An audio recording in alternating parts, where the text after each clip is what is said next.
Right. Hello, YouTube as well. Welcome, welcome, welcome. Hey guys, how are we? Let me get TikTok going because we're actually ready here. All right. I'm already ready on TikTok. So one moment here. One moment. Doop. Beep. Oh, yeah, guys. Yawn. All right. TikTok's going. There we go. Hello, everybody. La, la, la, la, la. Happy Thursday. So I've got too much news for today. There's a lot of poll. There's really huge poll out about Trump that's important, but let's see. Because I'm a little afraid I'm going to spend too much time on the poll, but it's an important poll. It's a New York Times poll, and folks are talking about it. That basically, well, important because New York Times polls like this are so big, such a large pool. They go to interview. But bottom line is, it's considered like a very, very, very, very reputable poll. So yeah, so we'll go through it. But as always, lots of news today. I'm yawning at you today. I'm sorry. Oh, lots of news today. So never a good, that's never good news. But what do you do? Anyway, I could have had a third coffee. I'm trying to avoid having a third coffee before the show just because how much coffee do we need, But sometimes I feel like before the show, maybe I should try tea. I keep forgetting that. Because tea, at least for me, I find it a little less,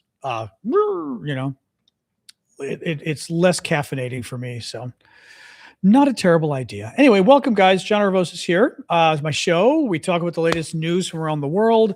We're going to start talking about the TikTok deal. That thing's done. Scary. Exactly. A third coffee in this economy. Exactly.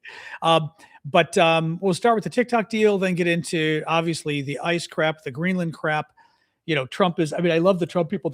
They are, sorry. They're trying to turn the Greenland thing into something, which is going to be very interesting to see.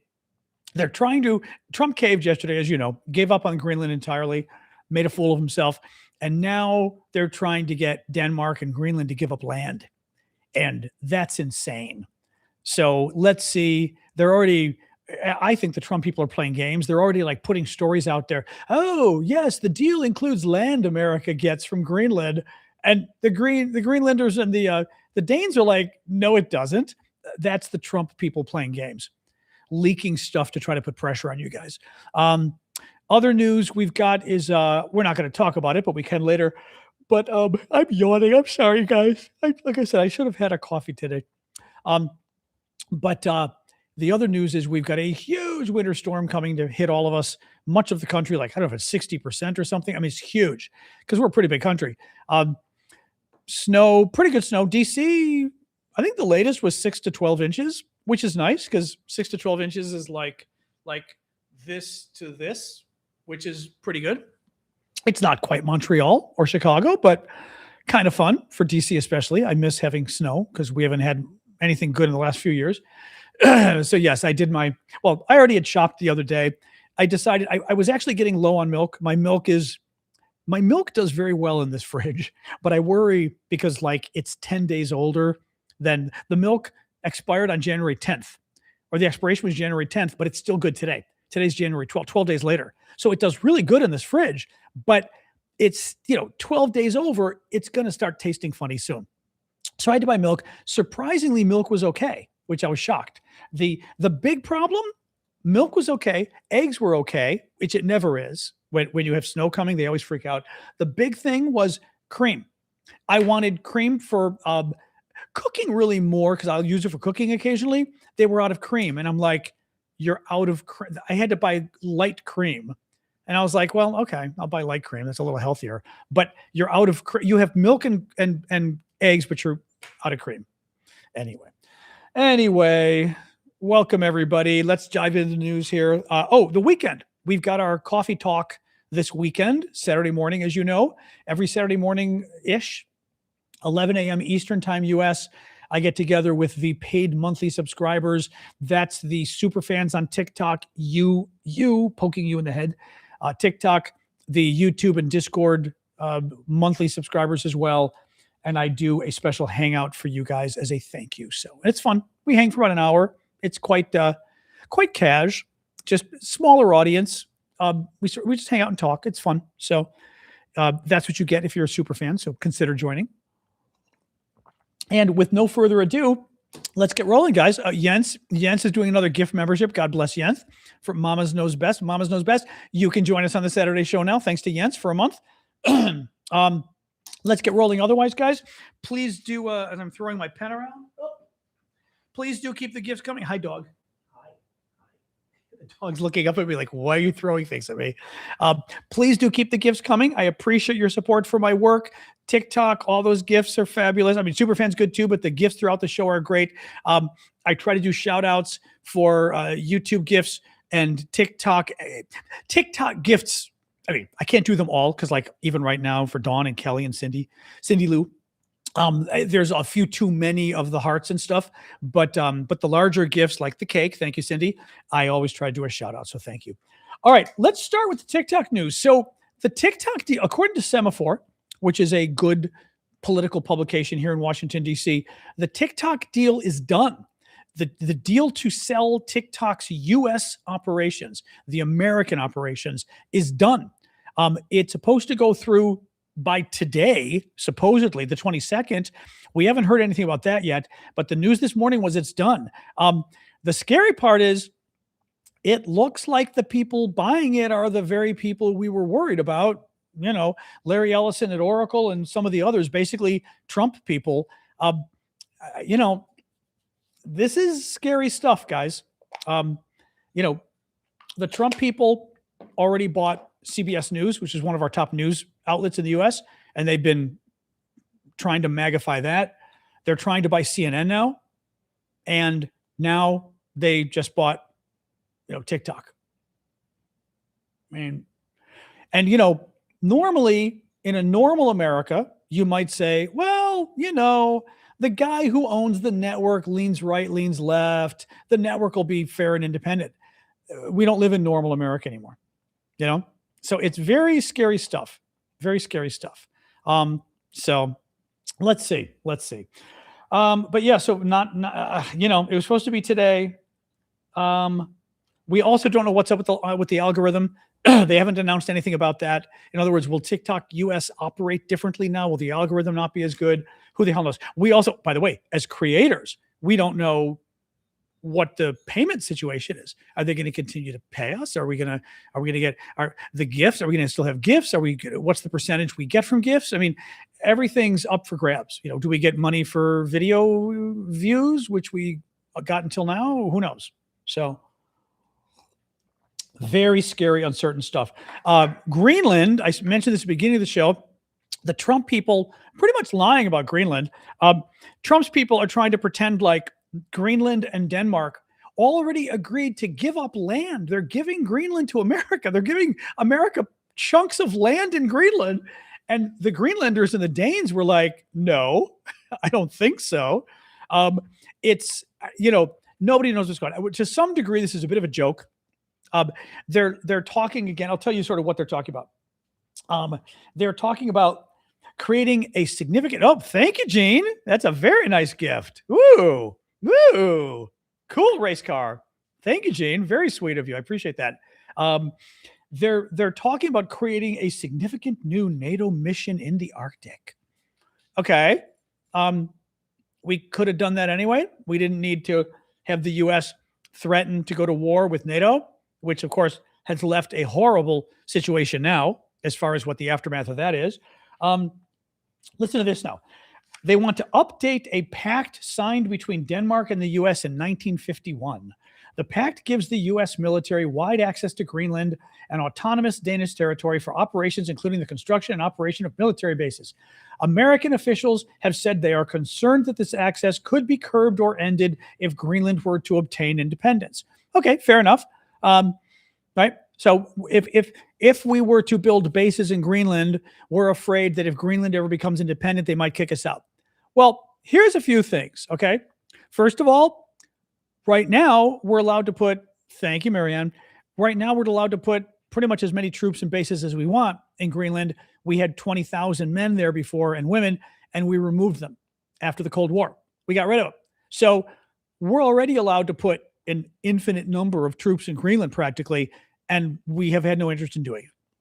So that's the first problem. So they're going to kick us out. Well, when did we get kicked in, right? The U.S. left Greenland 20 years ago, and Trump's been president 2 times now. Trump hasn't put us back in Greenland. We've only got 200 troops in Greenland. 200.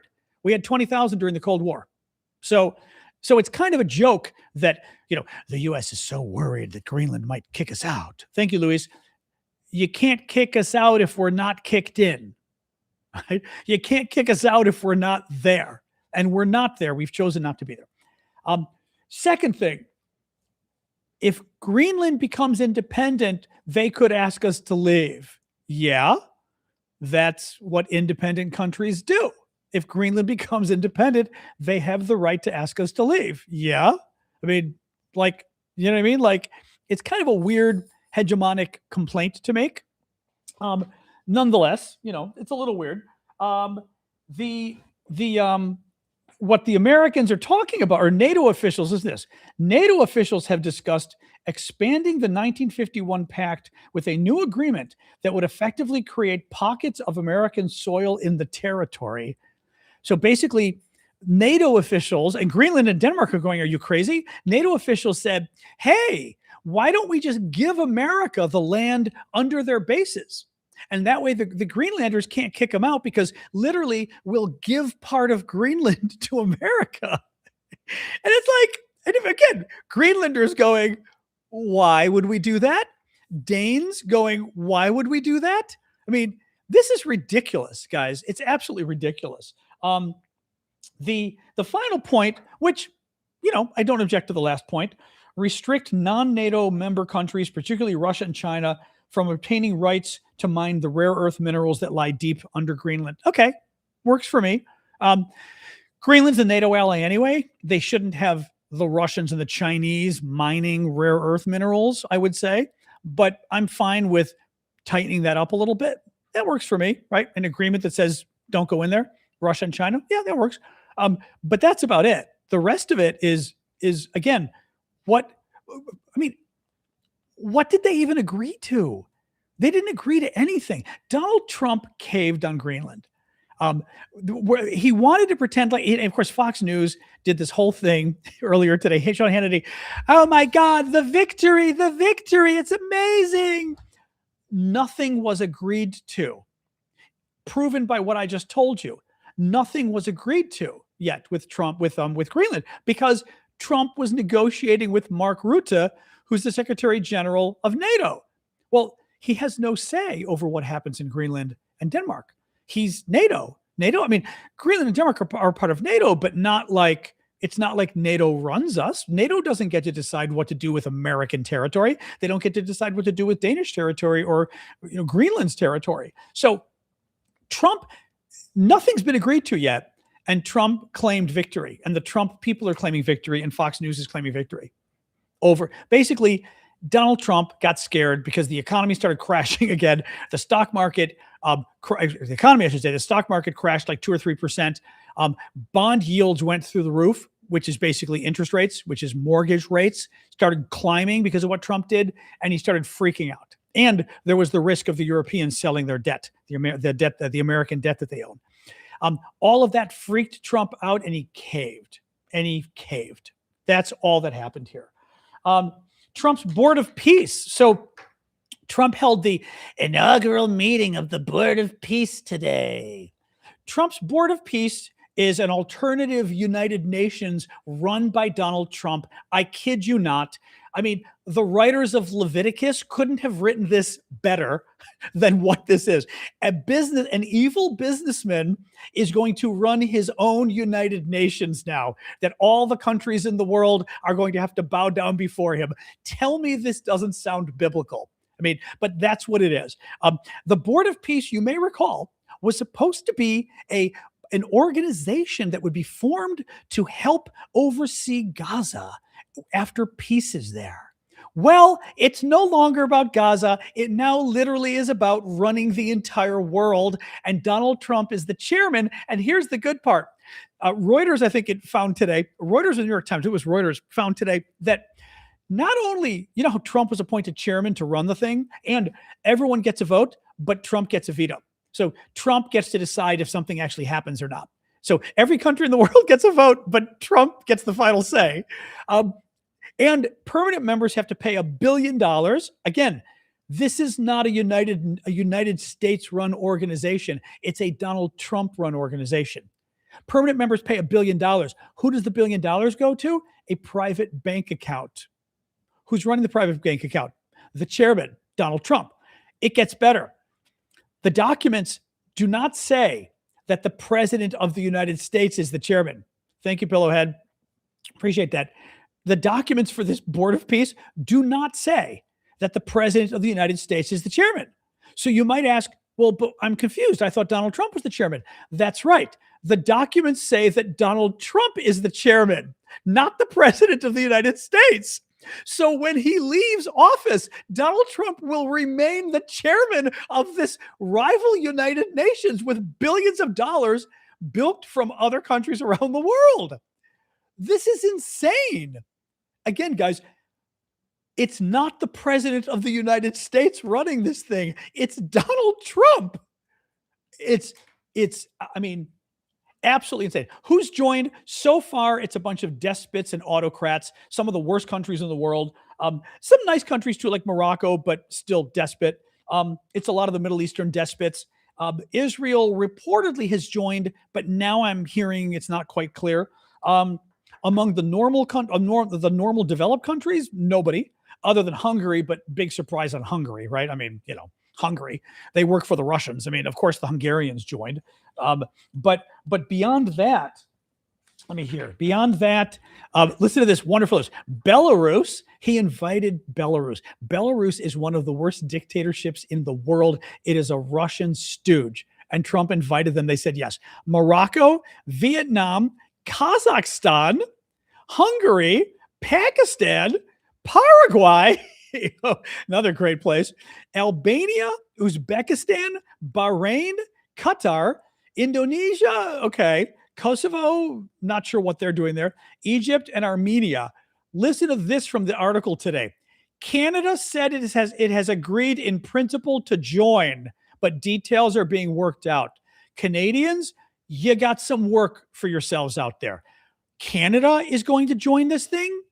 Canada? After what what's-his-face said, Carney or whatever, now they're joining this crazy Trump alternative to the United Nations?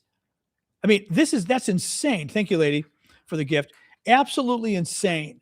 I mean, seriously, Canadians, you need to inquire about this tomorrow. This is absolutely insane. Absolutely insane. They agreed in principle. My God. The organization is not legal. No. Any kind of treaty the United States signs has to be approved by the Senate. But Trump isn't doing it as a. It's not a treaty. Trump has formed a private organization of countries around the world that he's the chairman of the board. And they pay him a lot of money and he keeps it in a private bank account. It's insane what this Board of Peace is. It's absolutely insane. And again, had any Democratic president done this, people would be losing it.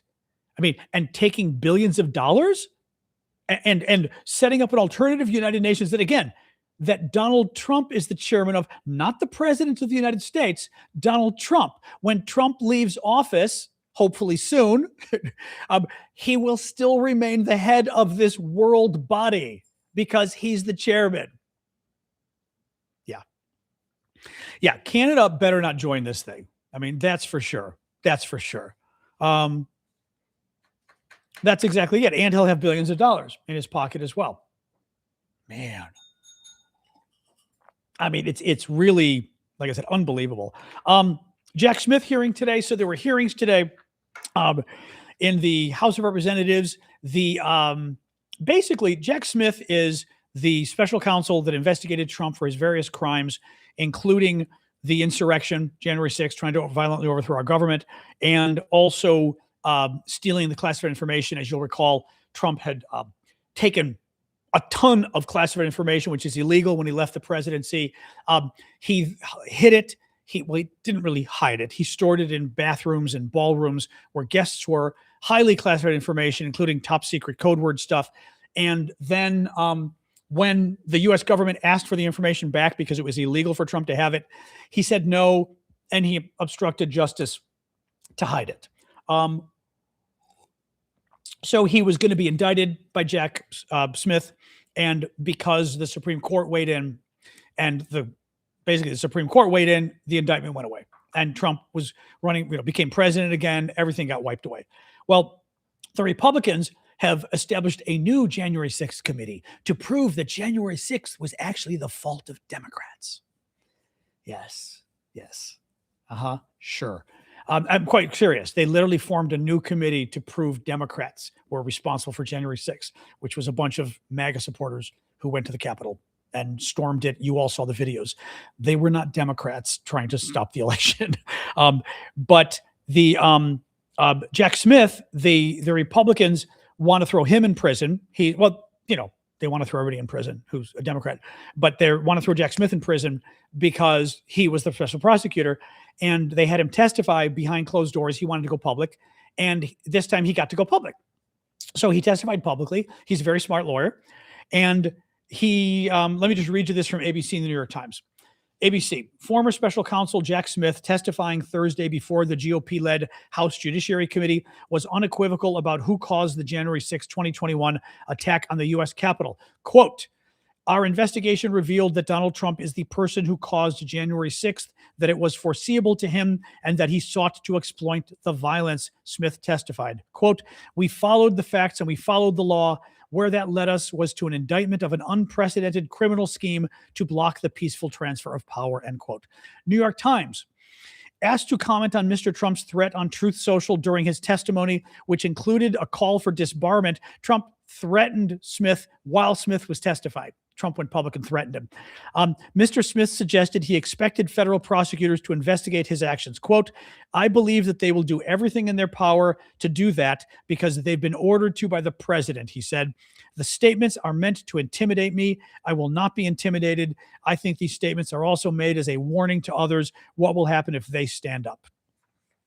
Very scary stuff. No, this stuff's getting scarier and scarier, guys.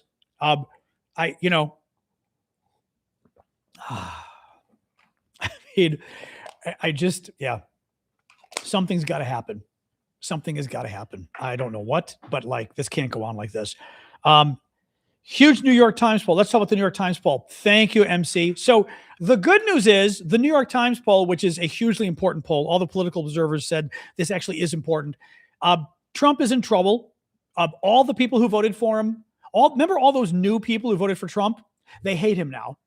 That's the good news. The poll showed that all the new people who moved over to Trump, Latinos, young people, they hate him now. They're back to where they were when Trump, basically what the poll concluded was Trump is back to where he was when he lost the presidency the first time. And this is what I said was going to happen. I said that people were going to remember why they voted him out of office the first time, and they did. They're done with him. That's good news. The bad news is Republicans support him wholeheartedly. People who voted for him think he's doing great. Almost half of Republicans think this might be the best president in all of American history. I kid you not. Here's my point with this, and this is an important point. That should not dispirit you. That should make you angry. It should make you think very poorly of certain people, but it should not anger you and it should not make you upset, because here's why. They voted for Donald Trump last year, guys. They knew who he was, right? They knew who he was. I mean, that's what most upsets people, right? Is they knew who he was and they voted for him anyway. If they knew who he was and they voted for him anyway, and then he did exactly what we knew he was going to do, why would you think they'd be upset with him? They got what they wanted, right? I mean, it's a very sort of simple fact of elections, right? The guy was already president. He was totally transparent about who he was. And they said, "I love it," to quote Donald Trump Jr. I love it. So the fact that Donald Trump is doing a lot of horrible things that were totally expected means maybe we shouldn't expect the voters to be upset with Trump because this is what they wanted. mean, I'm serious. We should have a lot of concern about that. But my point is it's actually, believe it or not, my point is a little bit positive to some degree. Okay. Um, and a little bit positive to some degree, which is you don't need to worry about them. Okay. Don't get upset because we're trying to convince people, that things need to change and Trump voters won't listen. They're not going to listen. They're never going to listen. You shouldn't get upset about that because it was never going to happen. The people you need to go after are independents, are people in the middle, right? Are Democrats who didn't vote, A. B, Democrats who played all the cute little games of how could Trump possibly be worse than Kamala Harris, right? And they learned their lesson. All the Palestinian supporters, thank you, Pearl Head, who thought there's no way Donald Trump could be more pro-Israel than a Democrat. Oops, screwed that one up, right? We've got to get them voting. We've got to get voters in the middle to vote for Democrats and not Republicans. But the Trump supporters, right? I mean, but I think this is actually kind of a nuanced point, right? Which is we shouldn't expect them to turn on Trump because they knew what they were getting and they liked it. And therefore, we shouldn't be trying to change their minds. And we shouldn't be upset that they're not changing their minds. We shouldn't get depressed that they're not changing their minds. We shouldn't feel like we failed because they're not changing their minds, right? That's not our job and it's not going to work. We should be focusing on the people in the middle and people on the left as well, but the same people on the middle and the left.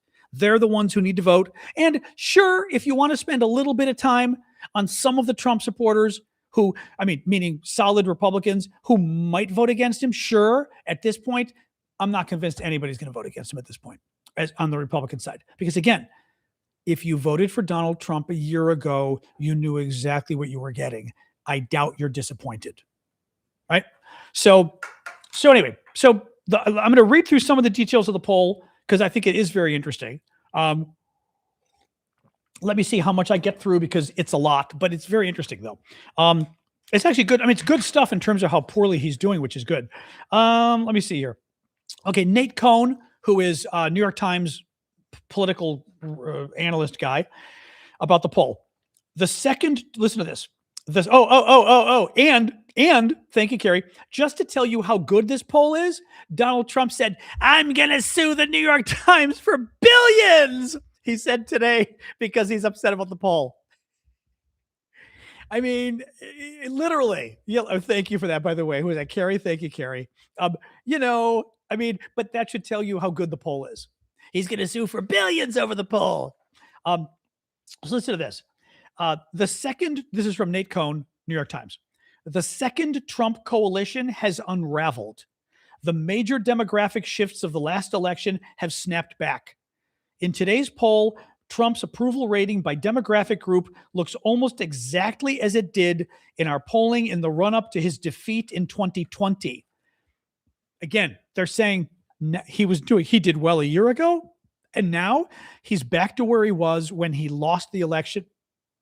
When he lost the election in 2020. In other words, people now remember exactly what he was. And again, if the election were today, he'd lose. If anything, young and non-white voters are even likelier to disapprove of Trump than they were then, while he retains most of his support among older and white voters.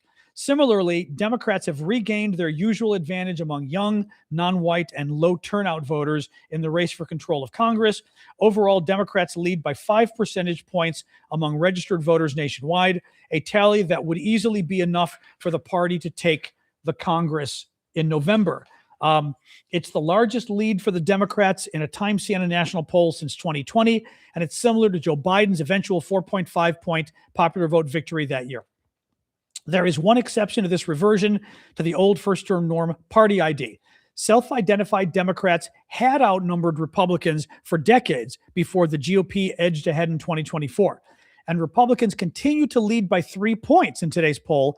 It's a lingering reminder that something like a political realignment, if still quite a bit less than that, really did happen during the Biden years, but already Trump has squandered it. I'm reading the New York Times analysis of a new poll. Few voters say Trump's second term has made the country better, poll finds. This is now the New York Times article. A majority of voters, thank you, Carrie, majority of voters said that Mr. Trump had focused on the wrong priorities and that they disapproved of his handling of top issues, but the president still enjoys strong support among Republicans. A majority of voters disapprove of how Trump has handled top issues, including the economy, immigration, the war between Russia and Ukraine, and his actions in Venezuela. And significantly, a majority of Americans, 51%, said Trump's policies had made life less affordable for them. All told, 49% of voters said the country was worse off than a year ago, compared with 32% who said better. That's pretty good, too. 49% say things are worse off. 32% said things are better. Oh, I had to tell you a great quote today from J.D. Vance. Oh, I may have the video. Hold on. On that front, very funny video from J.D. Vance today. That was straight out of Veep, which, if you've never seen Veep, it is a wonderful comedy with Louis Dreyfus, and you really should see it. I think, yeah, this is it. I want you to hear. The Democrats this is talk it. a lot about the affordability. This is something I want you to hear. The Democrats talk a lot about the affordability crisis in the United States of America. And yes, there is an affordability crisis, one created by Joe Biden's policies. You don't turn the Titanic around overnight. It takes time to fix what was broken. I said earlier, the Titanic. He compared the U.S. economy under Donald Trump to the Titanic. But he said, don't worry, we'll turn the Titanic around. Because he said, we're turning the Titanic around, but it doesn't turn around overnight. Two things. One, apparently the Titanic took about 2 to 3 hours to turn around. It didn't take days. Second of all, the Titanic sunk. They didn't turn the Titanic around. It sunk. Comparing the U.S. economy to the Titanic? I mean, literally, it's something out of Veep. This is the kind of stuff they would constantly write stuff for this comedy, and we'd constantly see it pop up like in the Trump White House. It was the funniest damn thing. Thank you for the choral, Royce. But I love that. The Titanic. The U.S. economy is the Titanic, and you can't turn it around overnight. Well, you can't turn it around at all because it's at the bottom of the ocean. Really, and now they're blaming Biden. And the thing is, a little late for that. I'm actually surprised. You know, Trump and Vance screwed up on this. I said from the beginning that I'm glad they didn't, but that from the beginning, I was surprised that Trump wasn't blaming the economy on Biden, because he blames everything on Obama still, right? And I was like, they should blame it on Biden. I mean, if they're smart, they blame it on Biden. He wasn't. Well, what happens as a result? We're a year into the Trump administration, and the polls just the other day, different poll the other day, showed the voters hold Trump. They believe this is Donald Trump's economy, not Joe Biden's, because it's already a year. So you get to the point where A, it's been a year since Biden. No one talks about Biden anymore. B, they've not been talking about Biden. Thank you, Succeed. They've not been talking about Biden. They have not been, that is, so that voters go like now, literally today, J.D. Vance blamed Biden, and they're going, Biden? Who the hell's Biden, right? Like, how do you, I've got to keep an eye on the dog because she's literally, I probably have to go yell, I have to go yell at my dog again. Hey! Hey! Get in here. Get in here. The dog is 3/4 deaf, by the way, which is why I have to yell. Get in here. You know? Jeez. She has been, today was a particular day of eating sticks. A very stick-heavy day in John Land with the dog. But anyway, yeah, I know. And it is. Her hearing's even a little worse, I think. It's definitely, I'd say half to maybe 65% gone, which is too bad. Like, if I go very loud, she hears me, which is good. But I feel bad because, what do you do? What do you do? She's 16. She's had a good life, but what do you do? Live better than those French dogs. No, I'm kidding. I'm kidding. I'm kidding. You can determine 3/4 deafness if you know your animal. Yeah, sure you can. If you know your dog, half deaf would be, it goes without saying. If you know a person or an animal, you can tell how deaf they are. If you've ever had parents going deaf, you can tell how deaf somebody is. Yes, absolutely. Yeah, selective hearing. The neighbors always thought she had selective hearing. I was like, no. The dog always had selective hearing before, but now she's going deaf. Totally different. But you can tell how much because you can tell how loud you have to get. Any case, a little more here with the poll. Let's see here.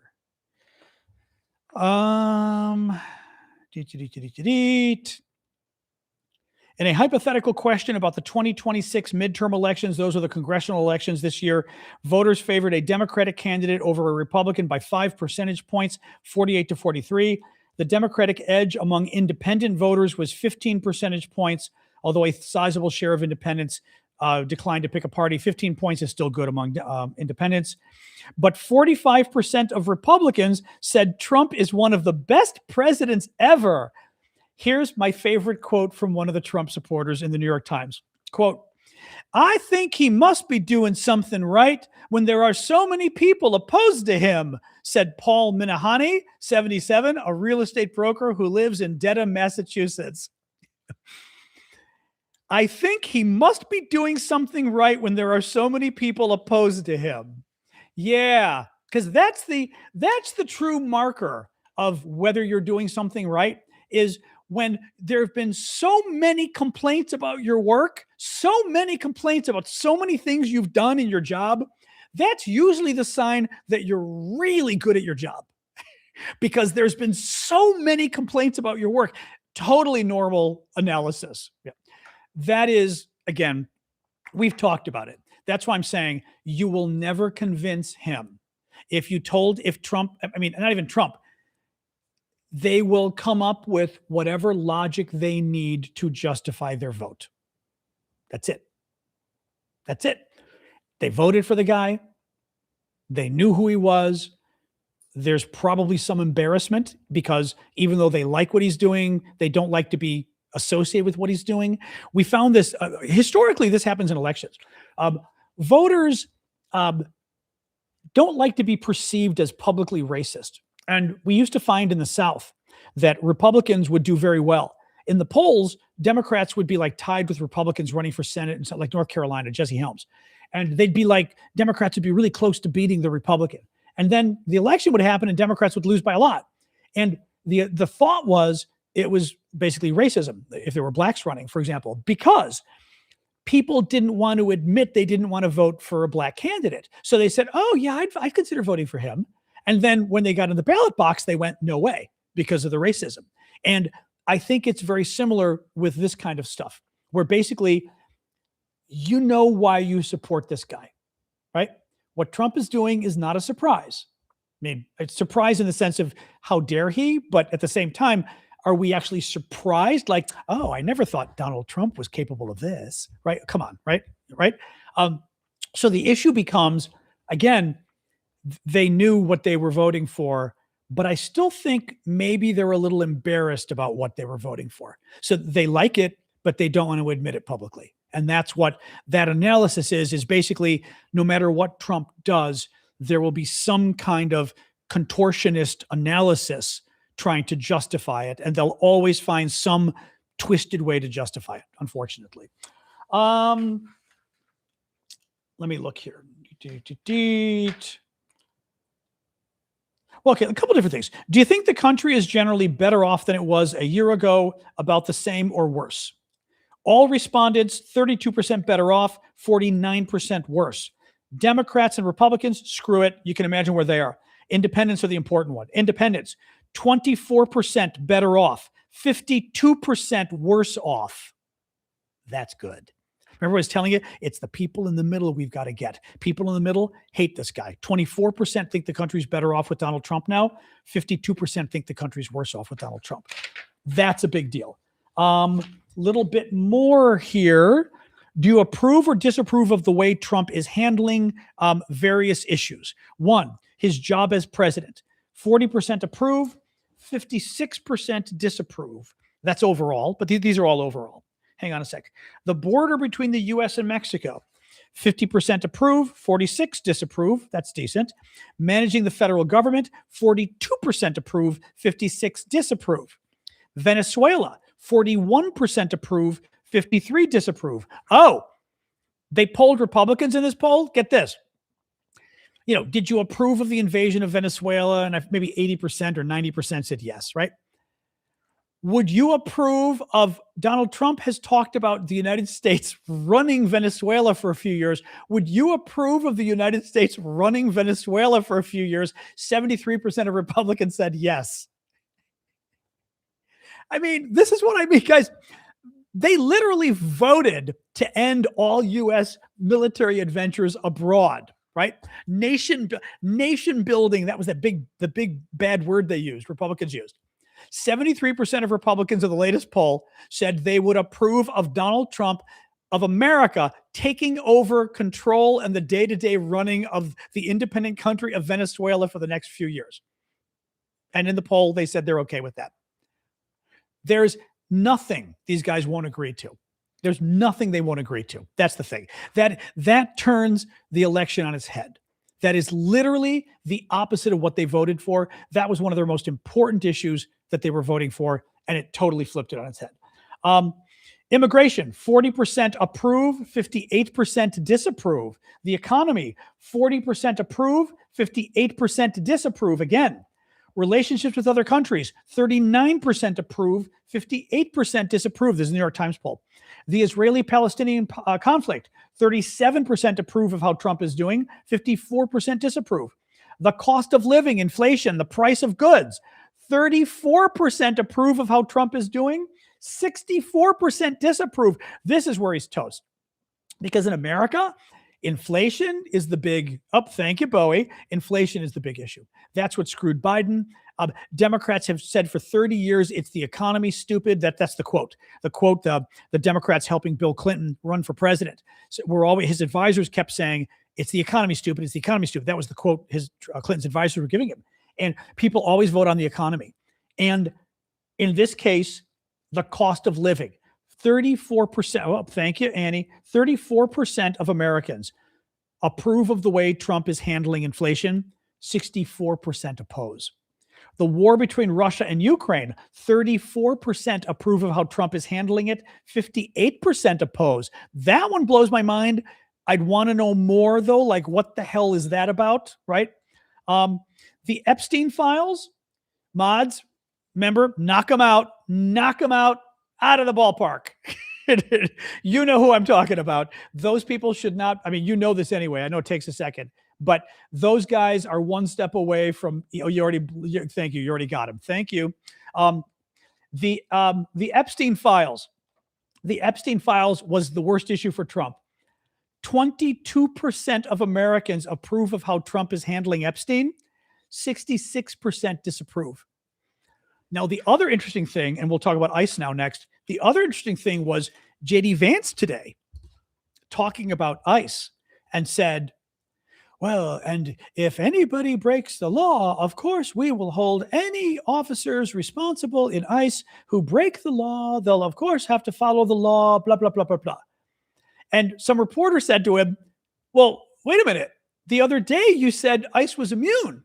They could do whatever they wanted, that you weren't going to hold them accountable. They were immune from everything. Now you're saying that you're going to prosecute them? Well, and Vance was all over the place.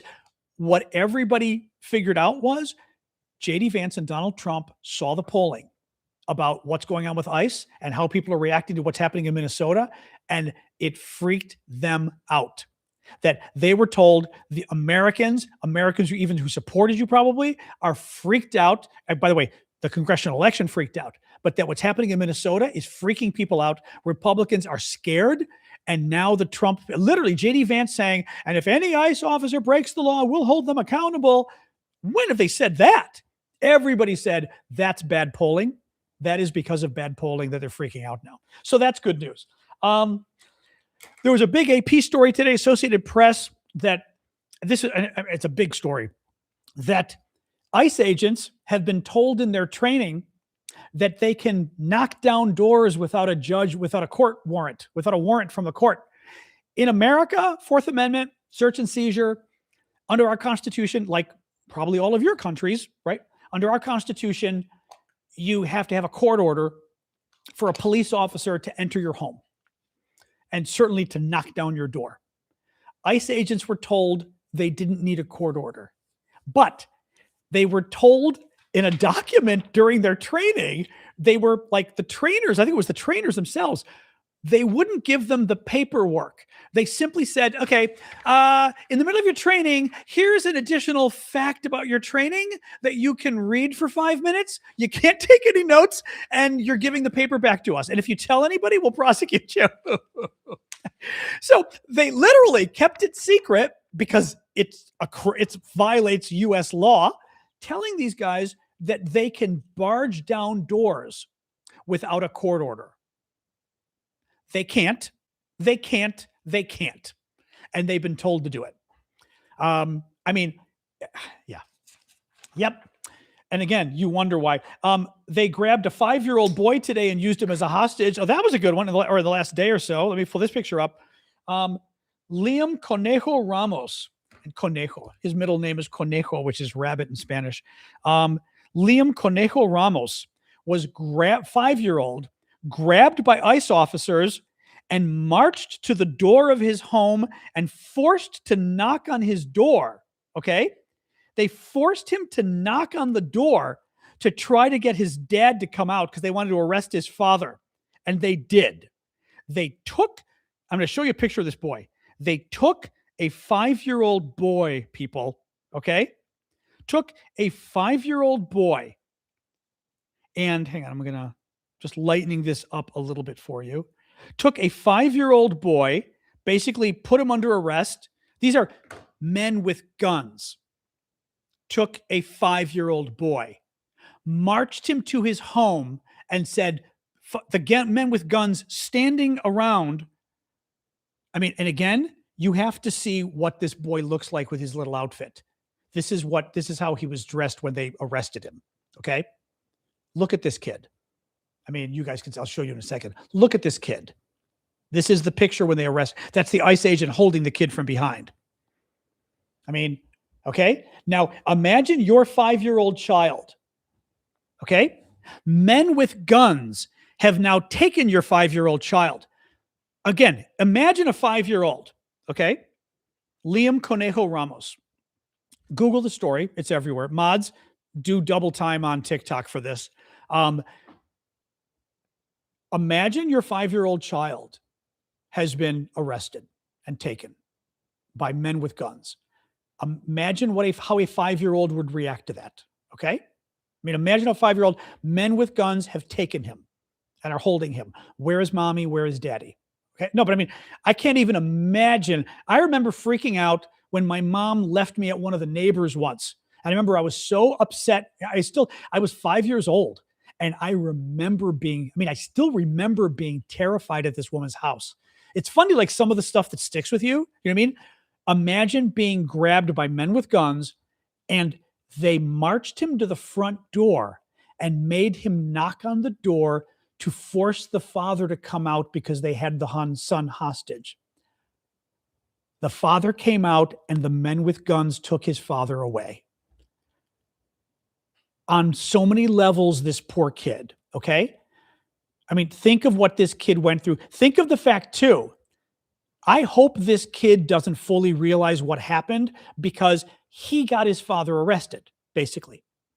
And if he realizes that, imagine what that's going to do. The trauma enough of men with guns grabbed your child when the child was alone, looking like this.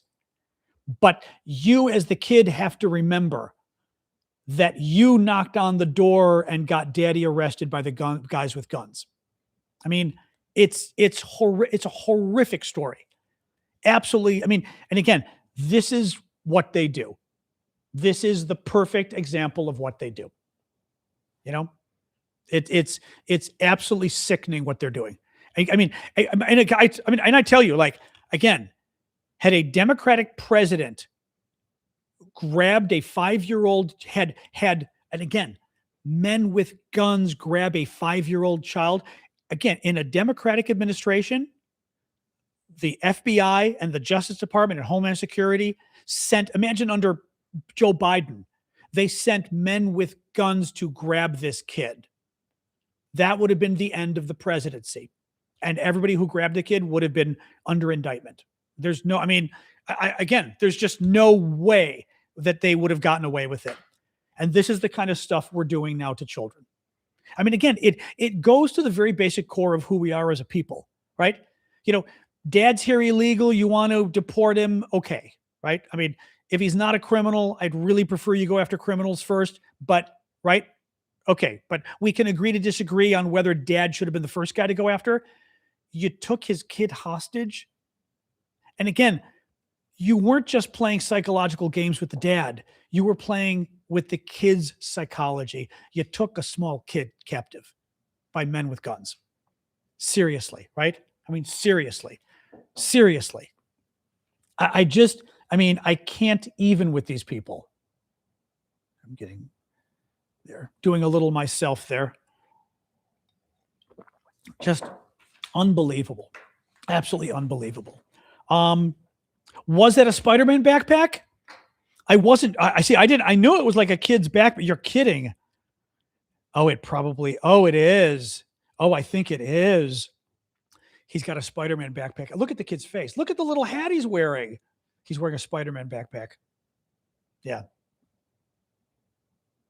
I mean, it's just sickening. Absolutely sickening, Oh, a few more stories. The Trump people have arrested 3 of the protesters at that church. Actually, it's going to make an interesting court case because, as I said, the Trump people just want to arrest people. Bottom line, Phil Spiderman. I get the joke. Very few other people will. Phil Spiderman. They arrested 3 of the protesters at the. It's very funny. They arrested 3 of the. I love that scene. What was it? Goldman? What was the gold? Is it Spiderman? They arrested 3 of the protesters who were protesting that church official in Minneapolis, St. Paul, I think it was St. Paul, who was who is an ICE director. He's a pretty senior guy in ICE, and he's a pastor at the same time, according to the stories. And they went and they protested at his church during the Sunday mass. Controversial, to be sure. And of course, the Trump people who were using churches as staging grounds for ICE, they literally used the churches to arrest people, are now the biggest defenders of church ever. And we're going to throw everybody in jail who would dare have a protest at a church. I am not convinced they're going to win this. Actually, I want to find, hang on, because what they're trying to claim that, as I said, that these people were impeding the constitutional right to pray. And I want to see let me see what the language says of this law. Let me see. It's called the FACE Act. Now it deals with abortion clinics, but still, let me see. But they threw in a thing about religion on here too. Let me see if I can find the. Where's the religion part?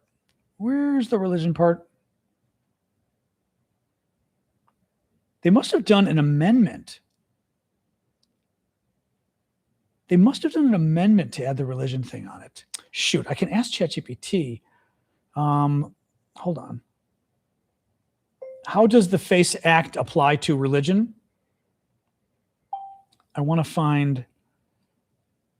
Protects religious freedom by making it a federal crime to use force, threats, or physical obstruction to injure, intimidate, or interfere with anyone exercising their right to worship. Interesting. Well,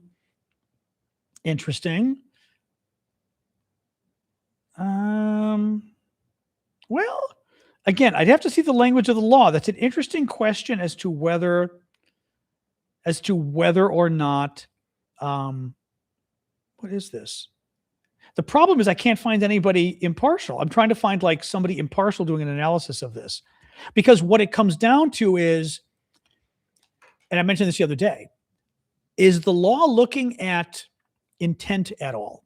Meaning, and I think it does look at intent, because is it looking at any obstruction at all to the church service? Like I said, such as you didn't pay your electrical bill and they shut off the power and they shut off the heat. well, that's obstructing the church service, but right, you didn't pay your bills, or you didn't pay the rent and they locked the front doors of the church, right? Okay. But that's not being done to stop religion. It's being done for other reasons. In this case, were they protesting Catholics? No, right? Were they protesting God and Jesus? No. Were they upset people were worshiping Jesus? No, right? They were upset that they were claiming the guy was a hypocrite who was worshiping Jesus, that the pastor was an actual ICE leader. Now, again, you can debate the wisdom of or the ethics of interrupting a church service. That's true. But I don't know. And I'm not finding, no, the problem is I'm not finding anything out here that's a sort of fair analysis. Let me ask ChatGPT, because I'm kind of curious. Again, ChatGPT on something like this is interesting. It'll give us something to think about. It's not always correct, but I'm curious. Let me see. So you may be aware, if you've been looking at the news, that some protesters about a week ago, or actually a couple days ago, entered a church in, I believe it was St. Paul, Minnesota, and disrupted a church service because one of the pastors there allegedly was also a senior director at ICE, at the Immigration Naturalization Service, who's been arresting all these people. And they thought it was hypocritical, and they interrupted the church service and started chanting and yelling at him. The Trump people arrested 3 of the protesters, claiming that they violated the FACE Act, which is the Freedom of Access of Clinics Act that also, it's for abortion rights, but it also applies to religious rights, church services. My question is, and I want you to put on your legal hat, I want you to do a legal analysis here, a thorough legal analysis like a lawyer would, of the FACE Act, and determine, are these people potentially guilty? Does it go to motive at all? Because I would argue, for example, if it does go to motive, that these people were not anti-Catholic. They weren't anti-Jesus. They didn't want to stop people from worshiping. They wanted to expose the hypocrisy of the priest. So it wasn't meant, their animus was not towards religion. It was towards the individual. Does that matter? Legally, the FACE Act, freedom of access to clinic entrances, isn't limited to abortion clinics. It also covers...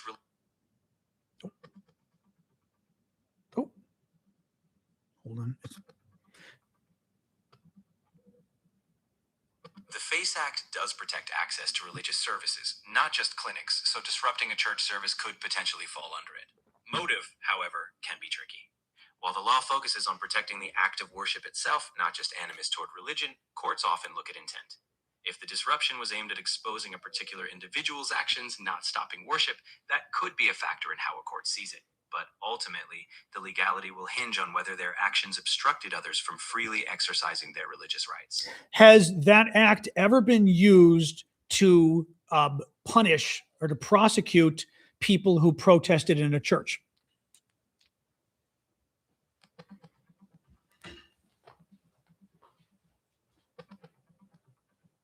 Yes, the FACE Act has been used to prosecute protests inside churches. For example, in January 2026, protesters at a St. Paul church were charged under the act after disrupting a service. Another example happened in 2024 when the Justice Department sued protesters for disrupting a New Jersey synagogue. These cases show that the act applies beyond clinics, covering religious services as well. Tell me more about the 2024 event. What was that?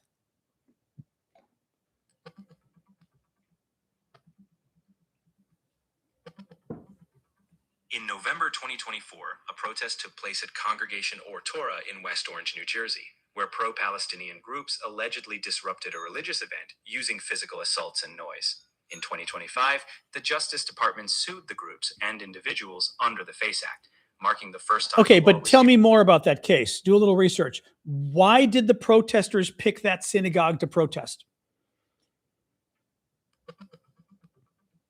I can't open that link directly, but let me summarize what's known.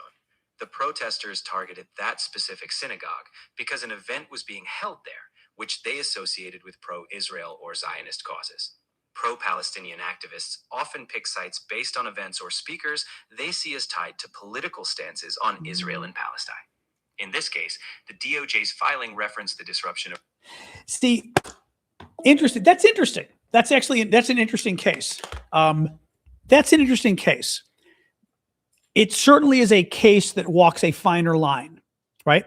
Because you could still argue if you want, by the way, I'm putting on a lawyer's hat, not my personal hat, but a lawyer would argue potentially, well, they were protesting the event that was being held at a synagogue. They were not protesting the synagogue, right? The problem is that when it comes to protesting at synagogues, you run into a bit of an issue where there's been a lot of anti-Semitism as well. Put it this way. It is certainly fair game to discuss whether there is some anti-Semitism, whether there is some hatred of Jews among the protesters, right? It is not a fair discussion. No, I saw you earlier. You were eating wood or whatever. Stop it.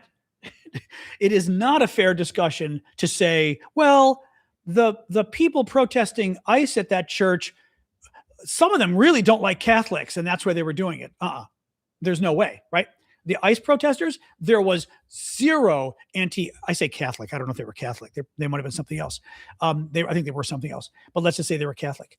There was zero anti-Catholic among those protesters. There's never been an allegation of them being anti-Catholic, right? There's just nothing. Whereas with the Baptists, same difference. Whereas when you get the anti-Palestinian or the Palestinian protesters picking a synagogue, it's a fair question as to whether there was some anti-Semitism going on there. And they were happy to disrupt a synagogue, which they might not have done at a church. That's at least fair game to discuss, I would argue, right? You can disagree or not, but you get what I'm going at. There's certainly some animus in that movement. There is no animus towards religion in the Minnesota anti-ICE movement. There's zero. Nobody's even alleged that, oh yeah, there's a real problem with their feelings towards Baptists. That's not even okay, you go again. I'm going to go 2 seconds, you go. And I'm going to yell at you again. Keep an eye on her, my dog. You get what I'm saying? So it's it's an interesting case of 2024 using the same law to go after protesters who went into a synagogue. That's interesting because you still could argue that the protesters weren't doing it because it was a synagogue. They were doing it because the synagogue was having an event for Israel or whatever the hell it was that they were upset about. So it's interesting, it's very interesting. Very interesting.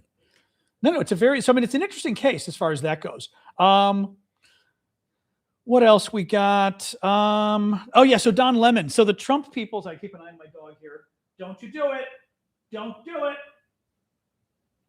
it. I see her going back and forth and she's testing all the little pieces of the thing is, I like to let her out because I told you she's got arthritis now, we think, and she's not walking. She can walk, but not walking as well. So there's no way we can do long walks. So I like to let her on the balcony, my dog, so she can at least get out, feel like she's gone outside. But she goes, oh, okay, you're being good this time. All right, you're being good. Come on. All right, that's pretty good. But she's been going and eating wood and leaves every time she goes out there, which is a guaranteed of getting sick. So the Trump people did fail today in throwing Don Lemon in prison. The former CNN anchor was tipped off to the protest, and he went and covered it. He sat there, recorded it, and covered it.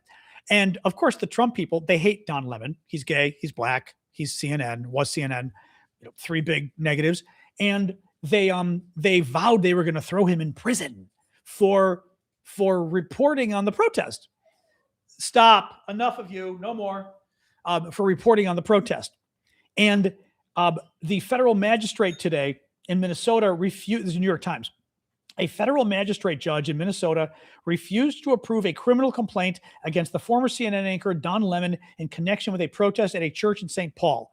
Attorney General Pam Bondi and other senior Justice Department officials were furious over the rejection as they have poured federal agents and prosecutors into the state to pursue cases against protesters, blah, blah, blah. A senior law enforcement official familiar with the case said the Justice Department would seek to find other avenues to pursue a case against Mr. Lemon. He's a journalist. You can't go after him. Of course, if you're a fascist, you can go after him. If you're a dictator, if you're authoritarian, if you don't believe in America, you don't believe in freedom of speech, and you don't believe in the Bill of Rights, and you don't believe in the Constitution, then sure. And as I've said before, Democrats should make very clear and very loudly and very publicly that they would be happy to do the same to Fox News and everybody else. And they ought to name people by name and say, okay, if this is the standard, then Fox News, you better lawyer up, because there's going to be a lot of indictments and a lot of investigations and all of your files and everything else. And it's going to cost you a lot of money to do it, because that's part of the idea here. It is just to intimidate. It is to harass Don Lemon. It's to intimidate him. It's to make him hire a lawyer. It's to make him spend money on the defense.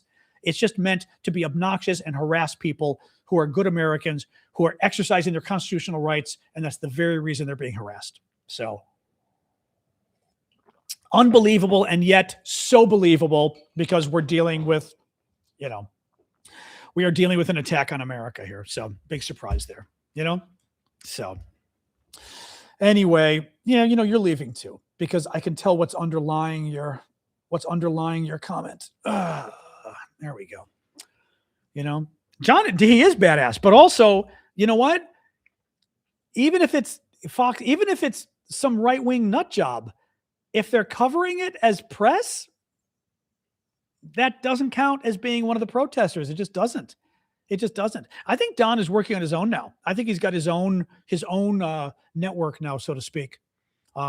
He's done it was funny. I was talking to Damien, Damien, about this yesterday. And Damien said the same thing I had said, which was, he said, he goes, I think Don Lemon has really grown since he left CNN. He goes, I think they've really grown. And I said, that's funny, because I was saying the exact same thing. I think he's YouTube, but he's like me, except he's way bigger than me. He's YouTube, he's TikTok, he's everything. Yeah. No, he's really grown into this role, and I hope he's making money and is successful, because he's doing good work, and and it looks like it's working, which is good. And again, it's good work, which is good. He's doing good stuff, right? He's been doing great. So good for him. Anyway, and we're inviting him to come on the show. Hopefully he does. Don, if you're listening, Don, if you're listening,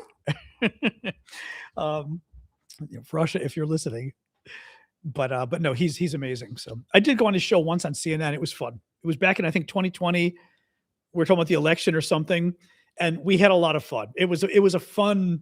I'd only been on once with him. It was very fun, because I was having fun too. But I'd like to have him on. Yeah, it was Baptist. That's what folks were saying, Alexander. Yeah. It was Baptist. Yep. Anyway, yeah, I've noticed he starts before me, because when I'm preparing for my show, I'll be on TikTok and I'll see Don's live. And I went on and listened to him yesterday, the day before, for a little bit. My background is just my window. What's my background? Oh, what's my background? I think my background. It's funny. People will often say, what's my background behind me? Because they're like, oh, the sunset's pretty. And I'm like, it's not a sunset. It's just my lights. My background is journalism, law, politics. I would say my strongest in a way is politics. I've been working in U.S. politics at the national level for 40 years. So that's my background. But I have a law degree from Georgetown, international relations degree from master's at Georgetown, have done a lot of international affairs, assuming you're not talking about the lights behind me. So my background is politics, journalism, law, and political activism as well. And hopefully this show is about pulling all of that together and helping you guys understand what's going on in the news as somebody who is an expert on policy. Because I do think federal policy, put it this way, it's not just federal policy. It's sort of a expertise on, you're a government teacher. Oh, nice. Yeah. It's sort of, when I went to Georgetown, I really enjoyed, because Georgetown, it wasn't just public policy. It was, what did we call it? I forget what we called it. Basically, it was, you were studying how government works. You were studying how policy is made. And of course, you had to study the policy. So we had to become experts on the Middle East and Latin America and back when I was there, the Soviet Union. But we were equally studying not just the Cuban Missile Crisis, but what was the process of the Cuban Missile Crisis? What was the Pentagon doing? What was the State Department doing? Who were the key players? Who were the key foreign players? What were they doing? The United Nations, the French. And it's really cool. I loved it at Georgetown because it really is not just memorizing the history of the crisis and who was right and who was wrong, but you're literally learning how public policy is made. And anyway, my point is, hopefully with this show, I'm able to help you guys understand what I think is going on behind the scenes with all of these different people. Because it also helps you understand why they're doing it, how you can influence them, etc. Right? Thank you, Michael. Anyway, so yeah, although I was waiting for her to go, no, I meant the lights. What was your background? What's the lights behind you? They look cool. Because people do mention them a lot. So, anyway. Oh, it's almost 7:15 already. Or we'll go a couple more minutes and then we'll go. Usually I go till around quarter after the hour, an hour and 15 minutes. Madeline, yep, Madeline was secretary. Madeline Albright was my one of my advisors at Georgetown. Very cool. I don't have my Madeline picture handy.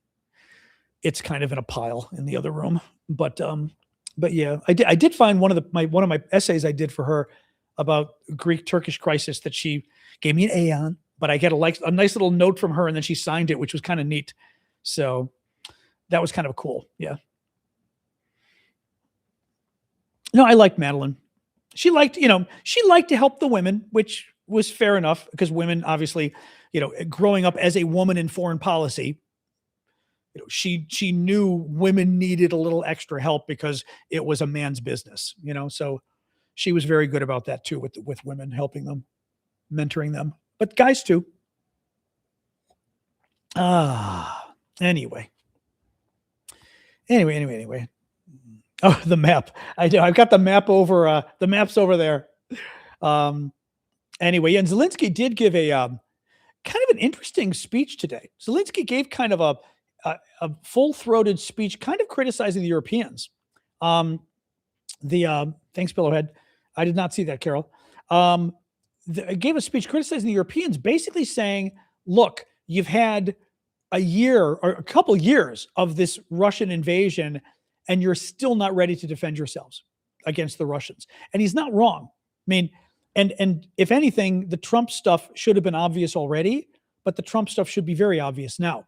Europe may be on its own. We've been talking about this for a while. If the Russians were to invade and go after Lithuania, Poland, whatever, it's not clear Trump is going to be there for you. And at this point, it's good you're spending more on defense. You ought to be spending a lot more on defense, I think. It sucks because, your standard of living gets hit, but,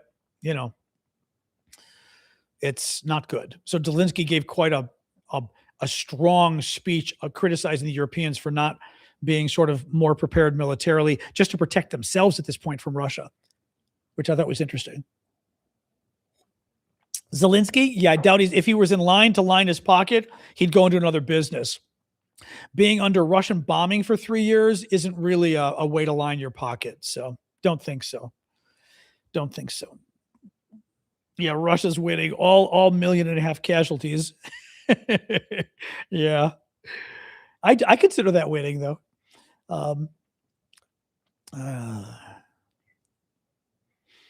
Russia could have 3 million soldiers by 2030. They could. I didn't see it. He said that, Mustard. They could. Yeah. All right. See you, Alec. Well, Kate, there's an interesting question. Well, yes. I mean, Kate says, does the First Amendment apply to private property?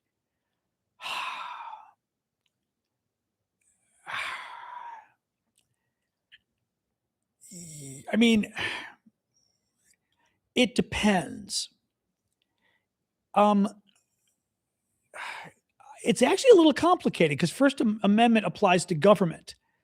The issue, though, is potentially you've got government action once the government arrests you, the First Amendment comes into play, right? Because the government is arresting you for your speech, even if you were on private property. Now, if it's simply trespassing, that's one thing, right? If they say, No, they were in the church and we asked them to leave and they didn't leave. That's trespassing. You can be arrested for trespassing. First Amendment may not help you in that case. But if you were protesting, because the problem is the government has to prosecute you. And I would argue once the government starts prosecuting you, the First Amendment comes into play, right? You don't have a First Amendment necessarily vis-a-vis the church to say, well, I've got a First Amendment right to yell inside a church. If it's private property, I don't think you do necessarily. It's like my house. You don't have a First Amendment right to protest inside my house. I can ask you to leave, and if you don't, you're trespassing and you'll be arrested. But I can't go after you for the content of your speech, which arguably the Trump people are doing, potentially. So I don't, it's an interesting question as to how the First Amendment applies. You know,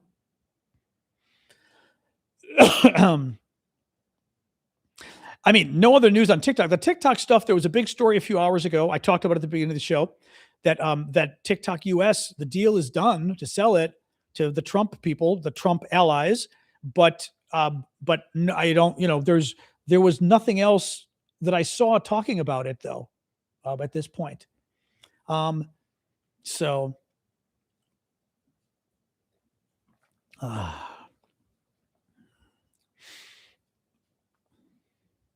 Bill, it's complicated. I'm not even going to get into it because it's way too complicated.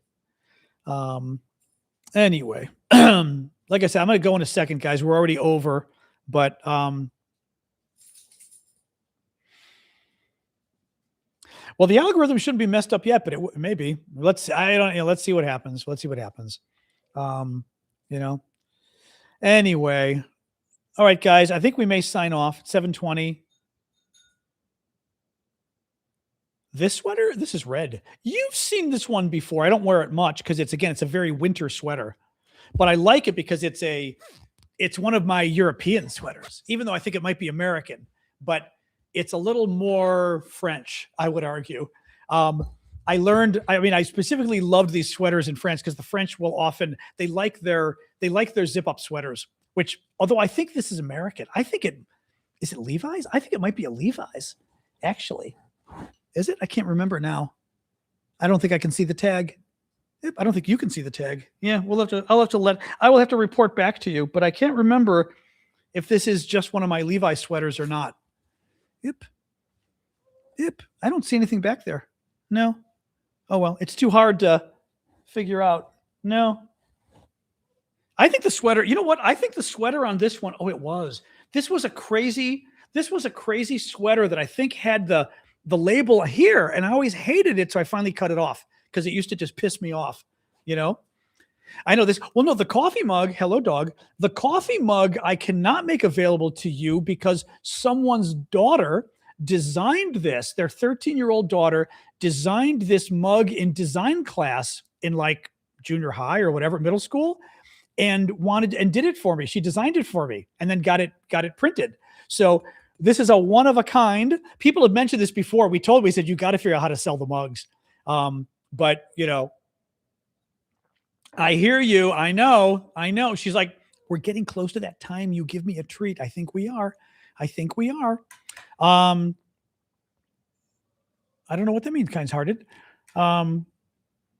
Anyway.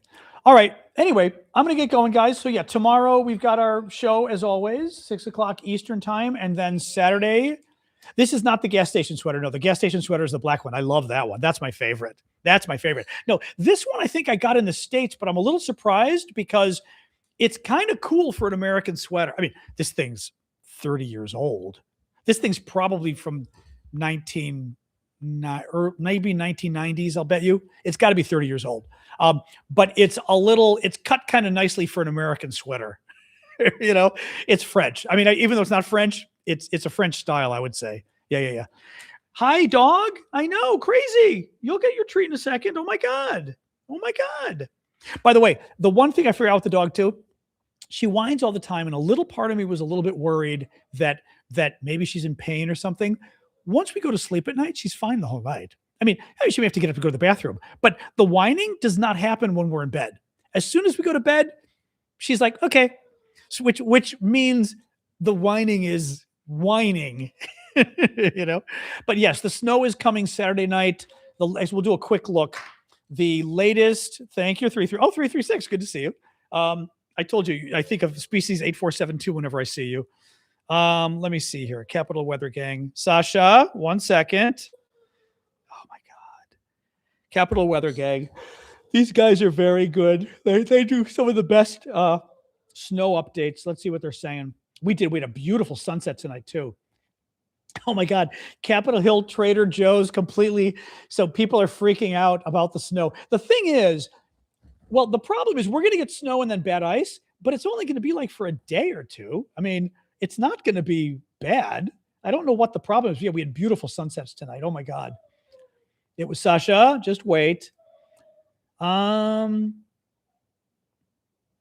to see here.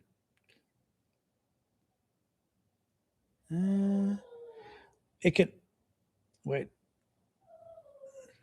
Oh, if it's near 20 degrees Fahrenheit Sunday afternoon, why are we talking about sleet instead of snow? So the thing is, this may turn into sleet. Oh, cold weather advisory. Come on. Will you stop whining? Oh my God. Oh, full forecast. Here we go. Here's the full we'll look at the full forecast for DC before we go. Oh my God, we all hear you. I know we all hear you. Come on. Behind a powerful temperatures are set to. We know temperatures are set to go horrible. Oh my God, a massive. Oh my God, get to the freaking point, people. Snow may fall 1 to 2 inches an hour. Based on the latest information, we are projecting 5 to 10 inches of snow in our area, 4 to 8 inches southeast, 8 to 14 inches northwest of us. So that's good. 5 to 10 inches is still good. It doesn't mean it's not huge. And it could shift and be less too. But so that's not bad. I mean, again, several inches of snow. I hope we get a good storm because it's pretty. It's a pain, but it's pretty, you know. But Sasha, oh my God. Can you hear her? All day long. This is what she stopped a second. This is what I deal with all day long. The thing is, as I said, this is begging because I give her a little treat at 7:30. And that's what this is. And hi, I know, hi. And as soon as we go to bed, though, she shuts up. So it's not, she's getting painkillers too because of her back. She's got, like I said, she has some arthritis problems, we think. But I don't think that's what's going on. I think this is absolutely positively, I want my treat. I'm old. Why are you talking to all these people and not giving me my treat? So, all right, guys, I'm going to go. Have a good night. We'll see you all tomorrow. See you Discord. See you YouTube. Discord first. Bye Discord. YouTube, you're next. Bye-bye. TikTok. See ya.